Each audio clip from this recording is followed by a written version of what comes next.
Hello, and welcome to Ewe University. I'm Dr. Kelly. Today we are having a cold but sunny day. It looks beautiful outside, but the temperature is only about 34 degrees Fahrenheit, which is 1 degree Celsius, and it's windy, so it's kind of miserable out. We have not had that much snow this year, so they're saying we're in a snow drought. Around here we usually get about 30 inches of snow in the winter months, but this year I think we've only had about 17 inches, so we're quite a bit behind. Maybe we'll have a snowy February.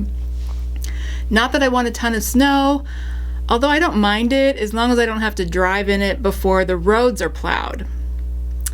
If I can just stay home and watch it from the windows, I love that. So, how are you doing? It's been kind of a quiet week for me. I was busy mostly with school, obviously.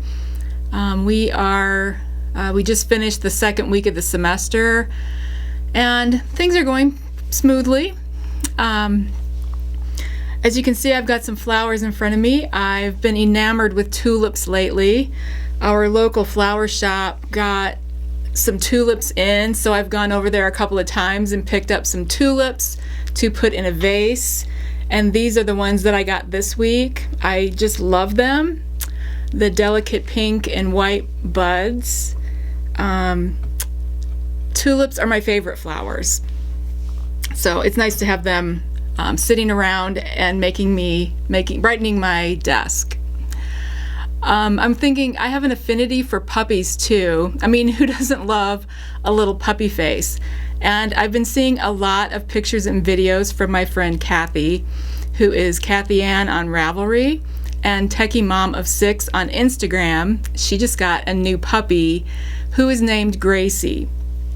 And Kathy and Gracie have been watching Ewe University together.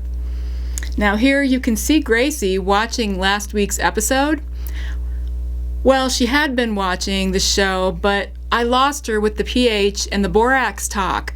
But I wanted to say hi to Gracie and to Kathy and her husband Dell. A couple of weeks ago, I received a message from a dear viewer, and I won't say her name because she asked kind of a personal question. She said that she's been going through some seasonal blues. And she asked if I could talk about seasonal affective disorder because there are probably other viewers who might suffer from the same thing, but maybe they aren't aware that this disorder is real. And I thought that was a great idea, especially now since we are in the middle of winter, well, in the northern hemisphere anyway. And in the US, we have Groundhog Day coming up on February 2nd, which really is the exact midpoint of winter. It's been 6 weeks since the winter solstice, and it will be 6 more weeks until the vernal equinox or the start of spring. So here we are in the midst of winter, and some people may be experiencing some feelings of, gloominess. Now, I'm going to preface this information with a couple of things. First, as I've said before, I'm not a clinical psychologist. I don't do counseling or therapy. But as a researcher, I can definitely read and evaluate the research on a topic and report it to you. So that's what I'm doing here.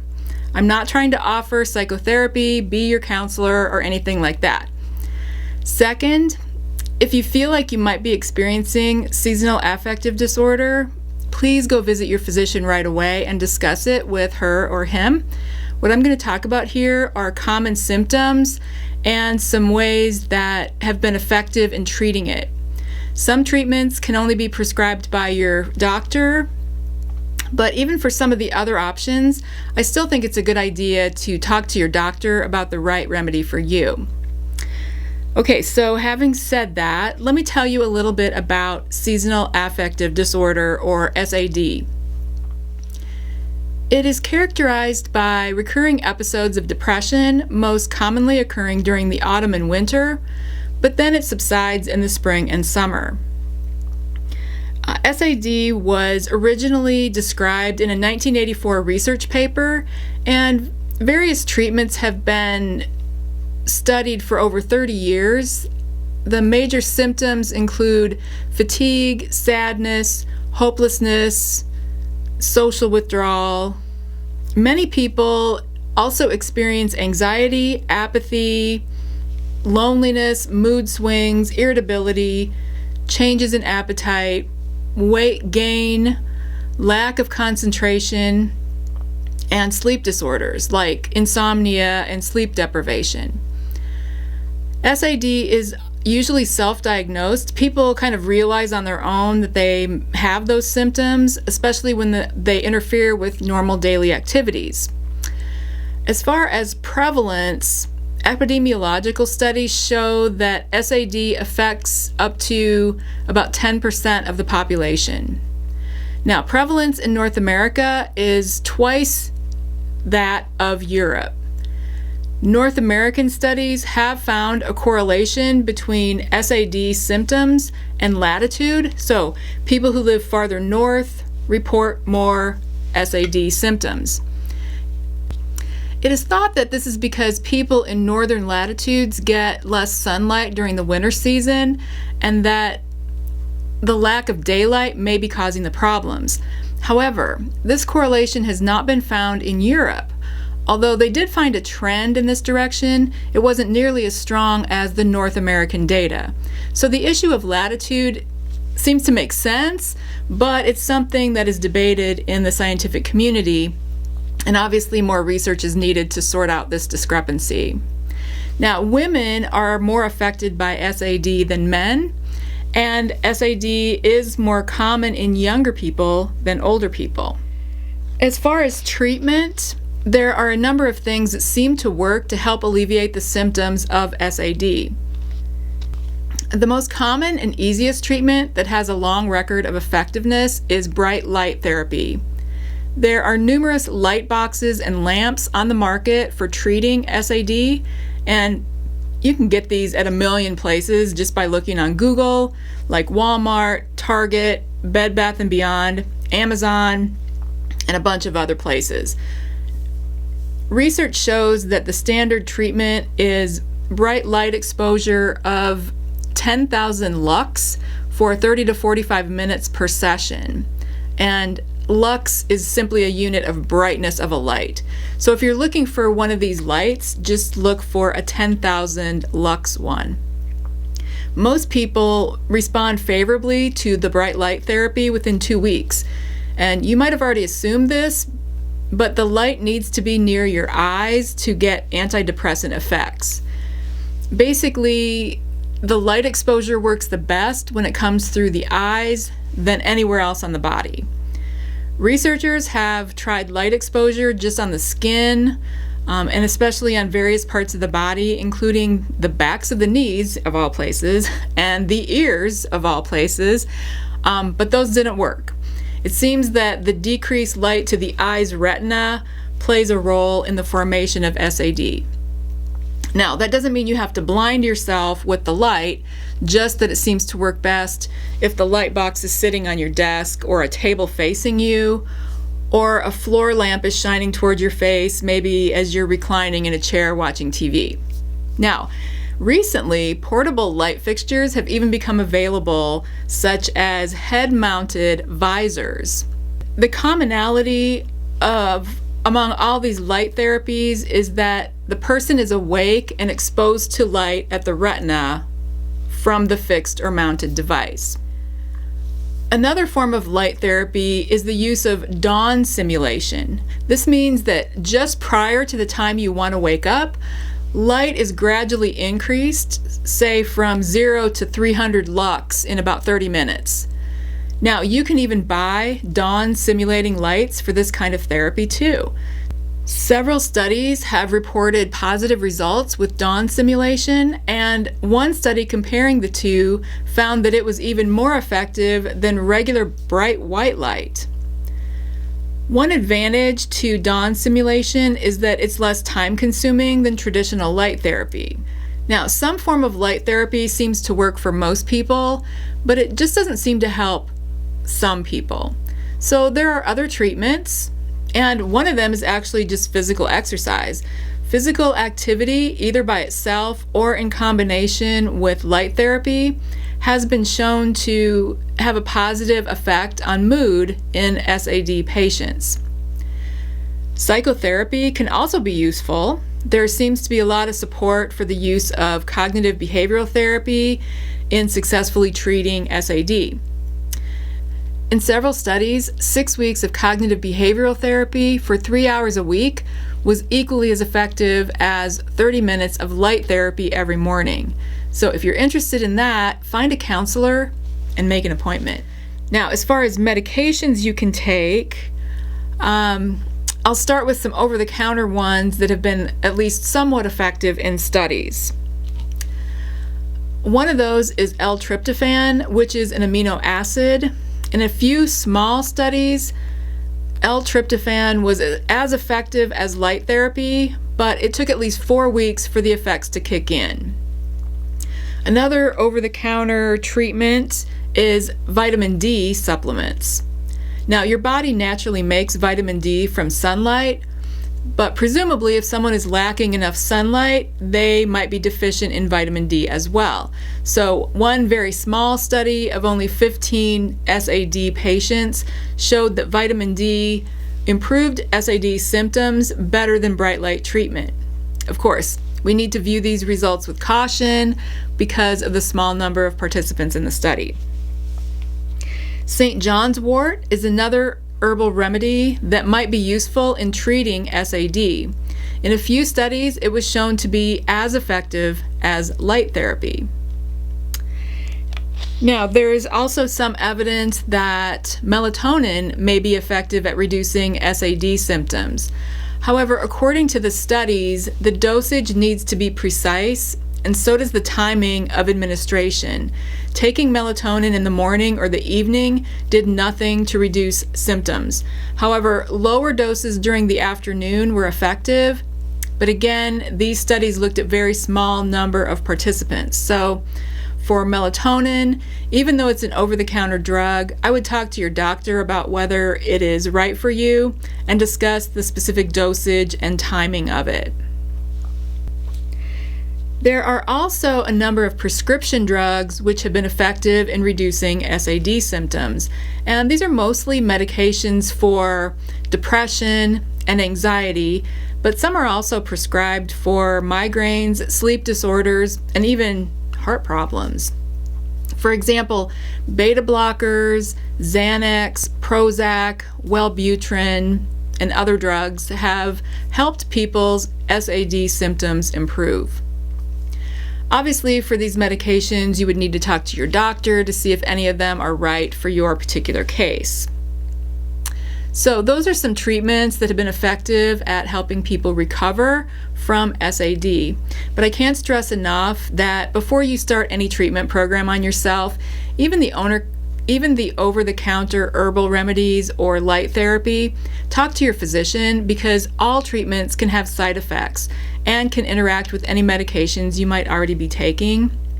Even light therapy can have risks, especially for people who have eye disease or who recently had eye surgery or who might be taking medications that make their eyes especially sensitive to light. So if you're already under a doctor's care, especially, you should talk to them about your SAD symptoms and possible treatments. Thank you to the lovely viewer who asked about seasonal affective disorder. I hope you all find this information useful.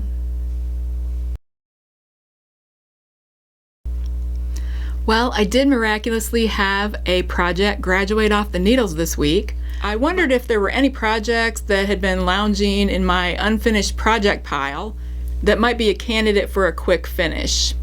And to my surprise, there was this hat that I didn't know why I hadn't finished it.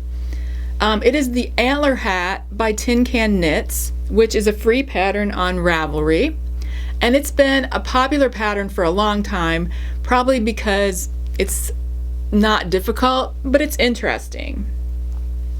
It is a cabled pattern. You can see the cables go all the way up this hat, but it's a great pattern for beginners who are wanting to learn cables. On the Ravelry pattern page, there are links to several tutorials, including one on how to do cables. The pattern includes instructions for 4 different sizes from infant to adult. It calls for worsted weight yarn and a US size 8 or 5 millimeter needles, and that's what I used.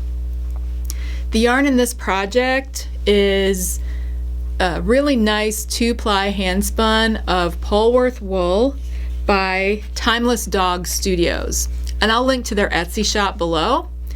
The colorway is called Cornucopia, and I got it back in 2015 when I was doing the Ewe University Year of the Sheep, and we were trying out different breed-specific wools each month. So this yarn is again Polworth, which is a breed of sheep. It feels a little sturdier than merino, but it is still soft enough to be worn next to the skin, and the cables make the fabric extra squishy. I really like the color variegation, and even though it's not a solid color, you can still see the cable. This hat was almost done when I pulled it out of the closet. All I had to do was the decreases for the top. I did that, it took me like a half an hour, and it's done. And I'm really happy with it. This week's gadget is really useful for removing lint and pills from garments, which is what I'll be talking about in the classroom in a few minutes. And this product is called the Gleaner, and they've been around for a while, so you might have already seen it. It is a handheld tool that has different functions depending on which part of the tool and which attachments you're using. On one side you have a nice good-sized velvety fabric brush, and this is super handy for simply brushing off and cleaning the surface of garments. If you have some lint or some loose soil on the fabric, this works really well. It has a nap like velvet, and brushing against that nap will pick up loose dirt and fibers, which makes your garment look nice. Then on the other side, you have a place for interchangeable edges that are used for removing things like pills, fuzz, lint balls, and pet hair. And there are actually these 3 different edges that can be used depending on the type of fabric involved, as well as the size of the pills. Now this is edge 1, and it looks like kind of like a mesh. It feels like a very hard, textured, abrasive surface. According to the Gleaner instructions, it is appropriate for large pills and wool or wool blend fabric. Edge 2 is this solid stone looking one. It also feels very rigid and coarse. They say it's for medium to large pills, and the fabrics that this edge is suitable for are cotton, cashmere, merino, and synthetic fibers like acrylic, polyester, and nylon. Finally, edge 3 is this white one, and it feels like a fine emery board. It's made for smaller pills and delicate fabrics like silk and finer cottons and synthetics. Now the edge numbers are embossed on the underside of each one, so you're sure to use the correct one for a particular situation. Now to attach an edge, you simply line up the flat side with the anchor on the handle, push it in, and it will click into place. To remove an edge, simply push the black release button and the edge will come off. So to use the Gleaner, what you do is you lay the item flat. The company recommends that you use an ironing board and hold the fabric taut with one hand. With the other hand, firmly stroke the Gleaner edge across the fabric to remove any pills, fuzz balls, lint, pet hair, and so forth. They recommend stroking in the direction of the fabric grain and to stop occasionally to remove the pills that have collected on the blade. When you're done, you can finish the job by brushing the area with the lint brush, and this will refresh the look of your garment. And the whole set comes in a nice little bag that will keep all the pieces together and organized so you don't lose anything. So that is the Gleaner, and you can purchase it for around $20 at places like Target, Bed Bath & Beyond, and Amazon. I'll put a link below if you want to check it out. Today in the classroom, I want to talk about kind of an undesirable characteristic of wool and other natural fibers as well as synthetic fibers, and that is that they tend to pill. Pilling is the formation of groups of short or broken fibers on the surface of the fabric. The fibers get tangled together in the shape of a tiny ball that we call a pill. They are formed when the ends of a fiber break from the fabric's surface, usually from friction or wear. Now, pilling is an undesirable property because it makes fabrics look worn and unattractive and feel less comfortable. You've experienced this if you've ever had pills form on your bed sheets. That is something that I personally cannot stand, so I will pay extra for 100% cotton, high thread count sheets in order to avoid pilling. And I'll talk about why these factors matter in just a minute. Now, pills usually form in the areas that are rubbed, such as the collars, along the undersides of the sleeves, and at the edge of cuffs. Nothing ruins the appearance of an item of clothing and makes it look old and worn out more than pilling. Hydrophobic fibers are those that have difficulty absorbing water, and they are prone to pilling much more than hydrophilic or highly absorbent fibers. Now, natural fibers are generally hydrophilic. They easily absorb water, like cotton.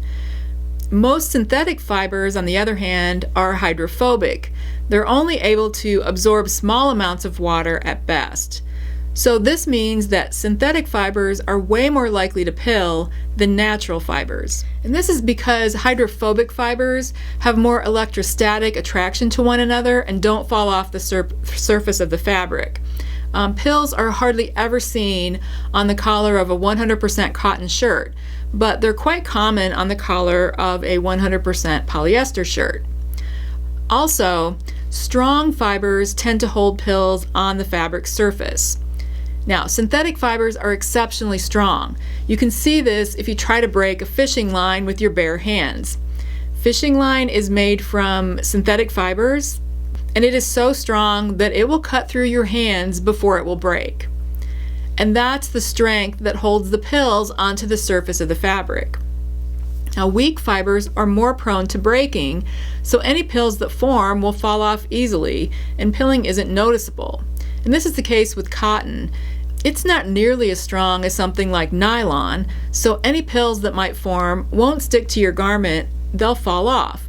This is one reason why when you dry cotton items in the dryer, your lint tray fills up. That's basically all the little pills that have fallen off of it. And now you might be wondering, but what about wool? Wool is a natural fiber and a hydrophilic fiber. It readily absorbs water. So why do pills form on wool garments? Well, wool forms pills because of a unique characteristic. It pills because of the scales on the individual fibers. Remember last week I was talking about how wool felts? And when wool felts, what happens is that the fibers get tangled because the scales on the individual hairs open up and snag on each other. And it's a similar thing here. Those scales get snagged on each other, but to a lesser extent than full-on felting. But even with a little bit of abrasion, that rubbing will loosen up some of the fibers and they'll snag together and form pills. Now, there are some other characteristics of wool yarn that may make it more susceptible to pilling. These factors are: 1, a short staple, meaning that individual hairs in the wool are short. 2, furry fibers, or ones that have a halo. You can see the fibers sticking out of the yarn. 3, loosely spun or woven. 4 blended with synthetic fiber like nylon or polyester. Now let's talk about these factors for a minute. So wool with a short staple is more likely to pill.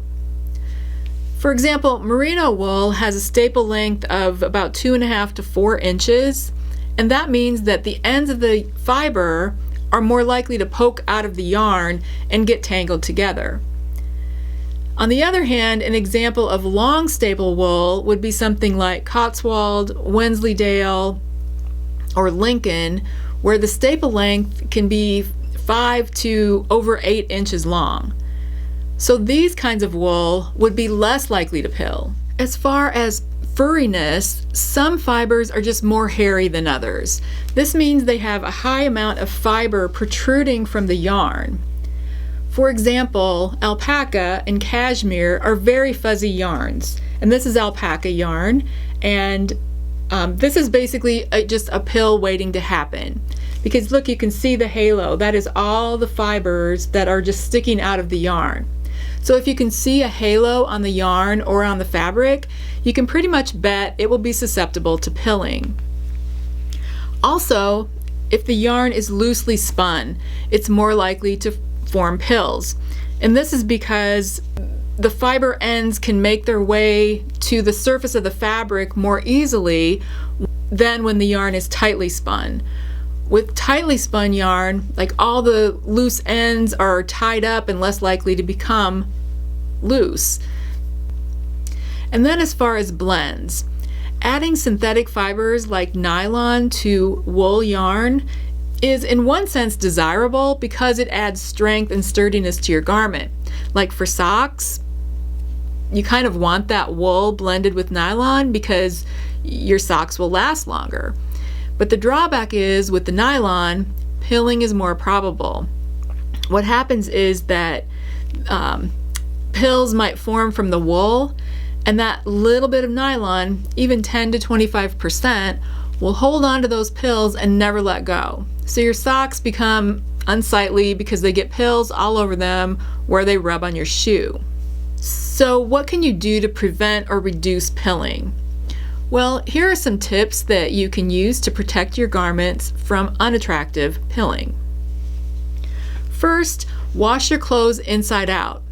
This reduces the amount of friction on the exterior of the clothing. In the washing machine, agitation will primarily affect the side of the fabric that's on the outside, which, if you turn everything inside out, will actually be on the inside of the garment. So any pills will form inside the clothes and won't show when you wear them, if that makes sense. Second, wash your clothes on a short, delicate cycle. This will reduce the amount of agitation in the wash. On the delicate cycle, the clothes are agitated for a short amount of time, plus the agitator moves in smaller, gentler motions. So this reduction in friction and time will correspondingly reduce pill formation. Also, put your garment into a mesh bag for laundering in the washing machine. This will reduce the amount of friction between the surface of the garment and the other items in the machine.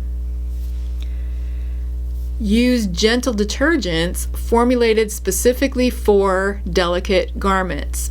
So, for example, use the wool washes that I talked about a couple of weeks ago.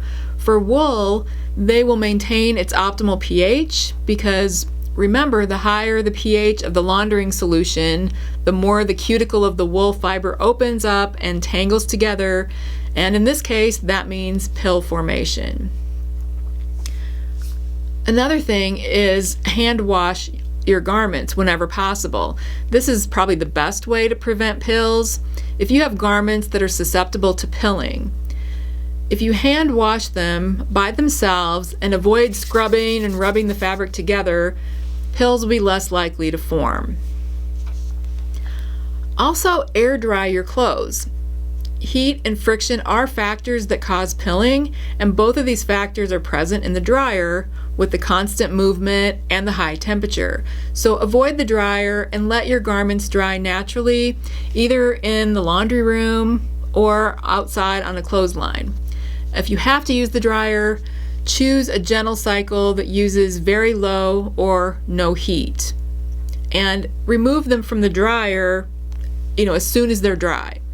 And lastly, brush your clothes regularly. You can do this using a clothes brush like the Gleaner that I just talked about, or even using a sticky lint roller. In addition to removing any dirt or other particles, this can help detach any small amounts of fuzz before they become full-blown pills.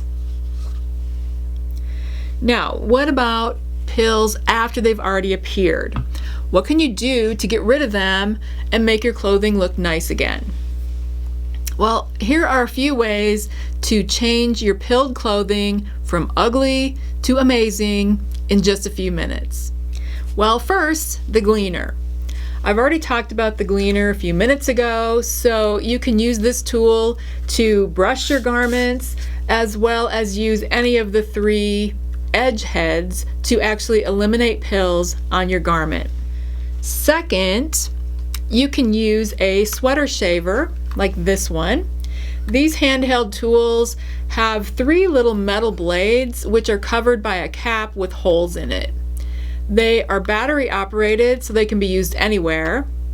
You use the shaver by turning it on and placing the cap end on the item you want to remove lint from.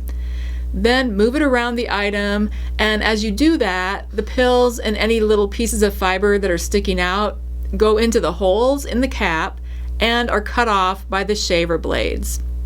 You can get these sweater shavers in a lot of different places. I got this one at Walmart for around $8. I know Nip Hicks has a similar one for around $5, and I'm sure you can pick them up on Amazon and other online vendors. I'll put a link below so you can check one out if you're interested. Now, besides these 2 gadgets that are specifically designed for removing pills, there are also some DIY solutions that utilize things you might already have around the house so you don't have to go to the store to buy something. First is that you can use a little manicure scissors to cut off pills. So little scissors like this. It might just take a little longer to do this by hand.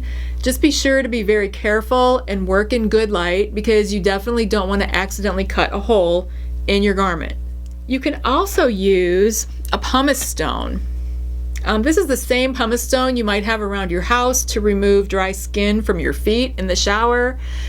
But basically you just do the same thing with the pumice stone as you would with the Gleaner. Just run it down the garment using short strokes. It should collect any pills into a little pile, which you can then gather up and throw away. Another thing you can use is an inexpensive razor. Basically, you're just going to be using the blade to shave off any pills. So you want the razor to have a nice sharp blade. Of course, you want to be careful with this one too, so you don't accidentally cut a hole in your garment with the shaving blade. Lastly, you might have some Velcro rollers laying around the house, and you can actually use these to remove pills from your garments. Again, you just slide the roller down the garment using short strokes. You might be surprised at how well this works to pick up the pills, although it might take a little longer than the other methods.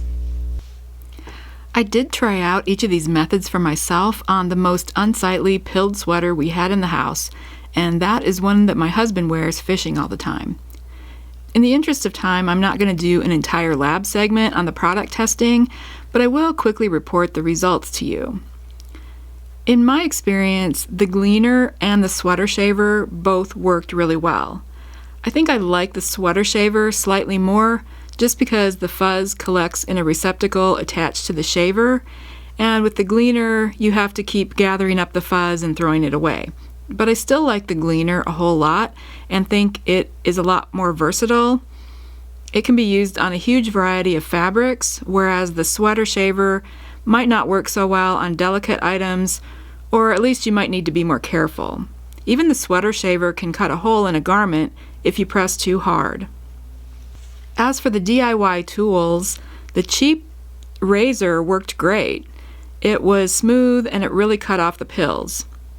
I imagine it too could cut your fabric if you aren't careful. The manicure scissors does work, but it is very slow going and you can really only get at the larger pills. It's a lot of work to pull up each pill individually and cut it off with the scissors. Plus, with the scissors, you definitely do need to be careful to not cut a hole in your garment.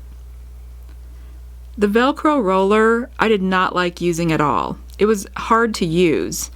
It got stuck on the fabric every time it made contact, and if I pushed down a little harder, the Velcro ended up making the whole fabric more fuzzy. It's causing a lot more loose fibers that are later likely to form pills. So I wouldn't recommend the Velcro roller at all. And lastly, the pumice stone. I did not like this one either. First of all, it shed little pieces of the pumice, so the area I was working on ended up looking like it had sand on it. And second, I didn't think it worked at all to remove pills. I didn't see a difference in the fabric, and I didn't see any fuzz building up on the pumice stone like you see with the gleaner edges. So the pumice stone was a thumbs down. At least this one. Maybe there are other types of pumice stone that might work better. I would definitely recommend the gleaner, the sweater shaver, and the inexpensive razor for being the easiest and most effective methods of removing pills from fabric. And I would say don't waste your time with the Velcro roller or the pumice stone. Alright, so that is the major information you need to know about pilling, how to reduce it, and how to remove pills from your garments once they've already formed. Have you had any experience with pilling or trying to remove pills? Have you had success with any of the methods I mentioned? Or maybe you know of other methods of pill removal. Please share that with us. I'm interested to hear your stories. Tell me about them in the comment section below. Well, that brings us to the end of today's show. I hope you enjoyed hearing about not only the process of pilling, but also a little bit about seasonal affective disorder. Let me know if you learned anything new. Also, please feel free to comment if you have any questions about today's show, or if you have an idea for what you'd like to see on future episodes, or if you'd like to see a product tested. I'd love to hear from you in the comment section below. Thank you so much for spending some time with me today, and I'll see you in the next video. Next time, I think it's time to talk about something that brings terror to the heart of every knitter, and that is the issue of tiny little pests who have the power to ruin our stash. I'm talking about insects like clothes moths, carpet beetles, and silverfish. I'll be discussing what every knitter wants to know, how to prevent them, and how to get rid of them should they invade your house. Be sure to join me next week for the answers to those questions. In the meantime, have a sparkly week.